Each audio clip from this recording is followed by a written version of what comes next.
As my partner Gustavo mentioned, I am gonna be talking about the system operation plan for the user's manual. Starting off, we have a standard safety category for the system. The first one is that do not expose the product to liquid because if liquid touches the product's internal parts, it may cause it to malfunction and can produce an electrical damage. In order to prevent this risk, we must disconnect the product from the power source and turn the device immediately. The second point is to avoid any malfunction, use only recommended accessories. Any damage to the sensor may cause the product to perform poorly. The third one, we do not recommend the use of this smart cane in extreme weather conditions and while the battery is not fully charged. Continuing with some more standard safety categories for the system, we have that we do not recommend to disassemble the housing case, handle grip, or cap sensor because altering any internal components can result in an injury and can cause the system to malfunction. We also recommend to use the product appropriately, keep away from the reach of children, and we advise for the correct use of the smart cane. Also, do not leave the cane standing against a wall because if the cane falls, the equipment might damage its component. On the part C for the user's manual, we have how to connect the battery to the system. On the first step to connect the battery, we need to carefully disconnect the handle grip from the housing lid, making sure all cables management are intact. Then, locate the terminal cables which are located in the breadboard with a battery adapter. And finally, connect the 9-volt battery with precaution. Insert it through the handle grip and connect the handle with the housing lid, ensuring that there's are any gap between them. And as you can see on figures 18 and 19, we can see that the battery fits through the handle. We connect with its proper polarity for the battery. We have our terminal cables, the battery adapter, and the mini breadboard. Here we have how to turn off and on the system.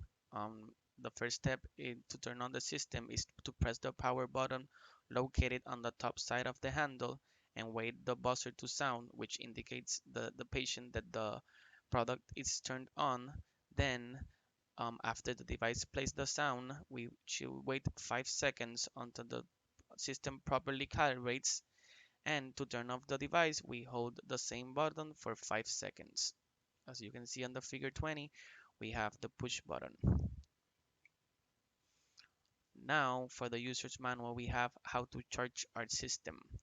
On the first step, we have to repeat the same process on how to disconnect the handle grip from the housing. On step 2, we remove the terminal from the 9-volt battery. And on step 3, we insert the battery as indicated in the charging device and wait 4 hours for the battery to fully charge. Once it's fully charged, a green light will be shown. Um, be aware that batteries will heat up when charging. It's completely normal. And for better optimization, we recommend it to charge it whenever you're not using it. Here we have some troubleshootings for the product.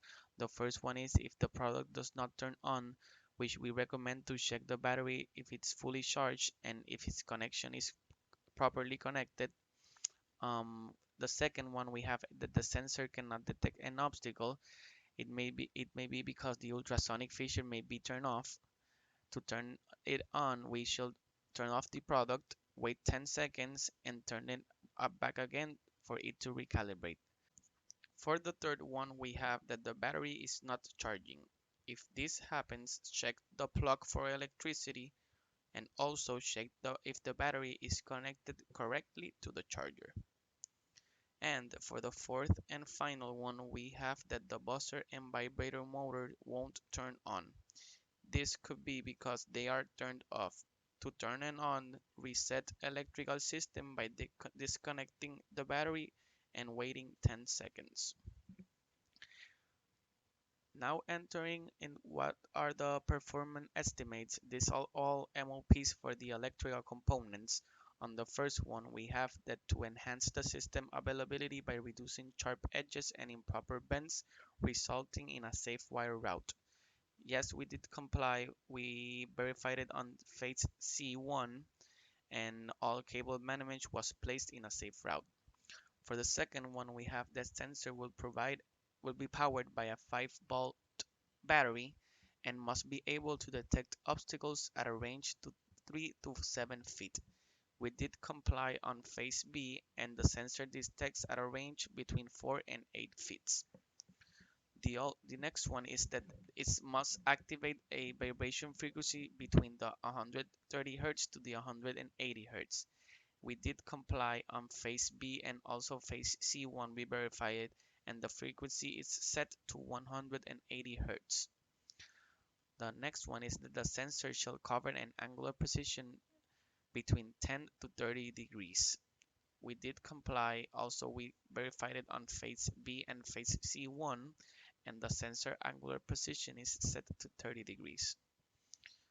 The other one is all electrical components must be covered. We did comply on phase C1 and a housing case was made for the electrical components. The system must have a time response of at least 2 seconds. We did comply. We verified on phase B and C1 and the system has a 1-second response time. Must accommodate for all electrical components in handle housing.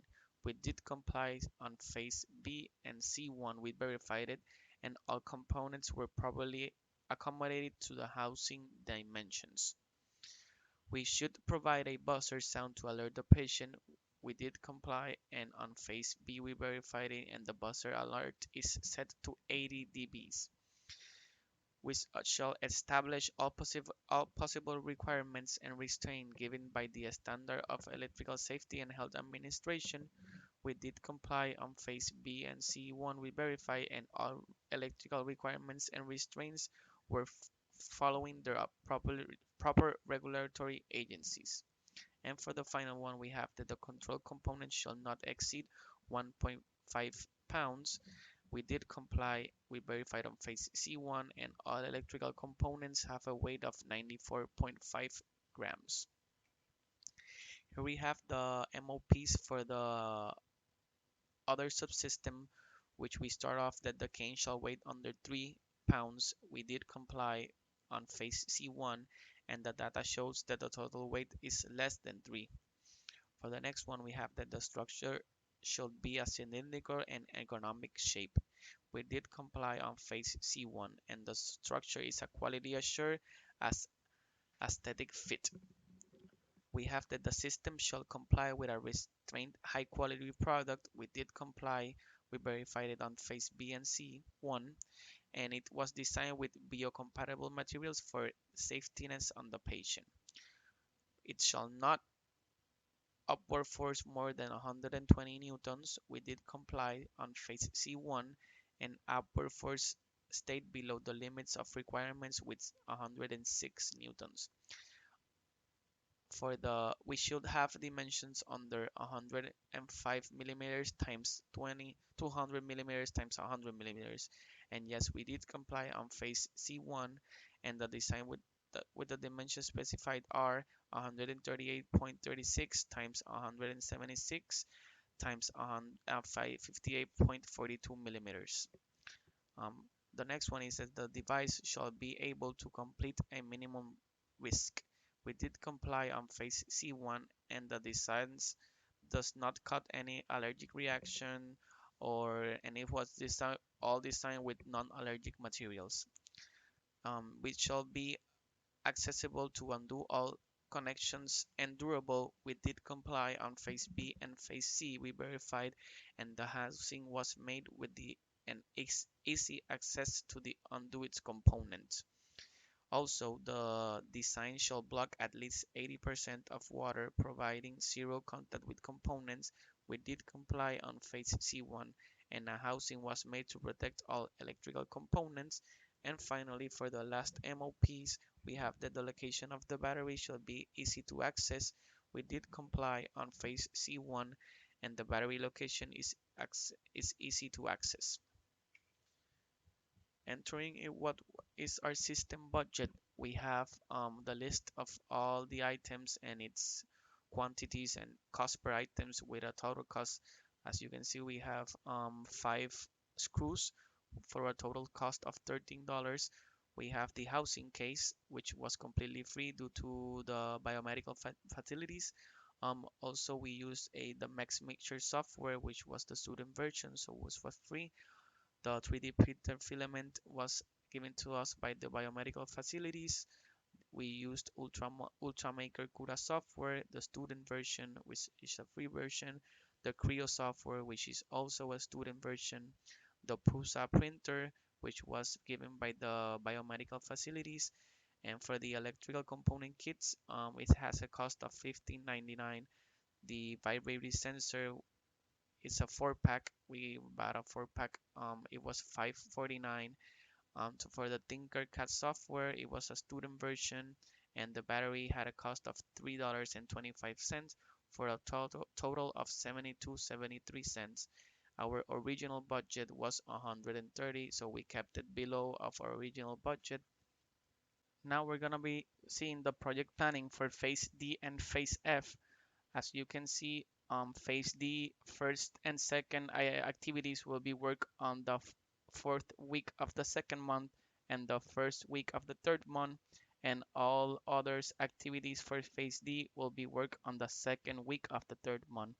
And finally, for the phase F, we have that all activities are going to be made on the third week of the third month. And here on the bottom, we can see that the phase D presentation will be available on October 21, 2021, and the phase F presentation will be given on October 30, 2021. Thank you for your attention, and for any questions or comments, you can contact us via email or Blackboard.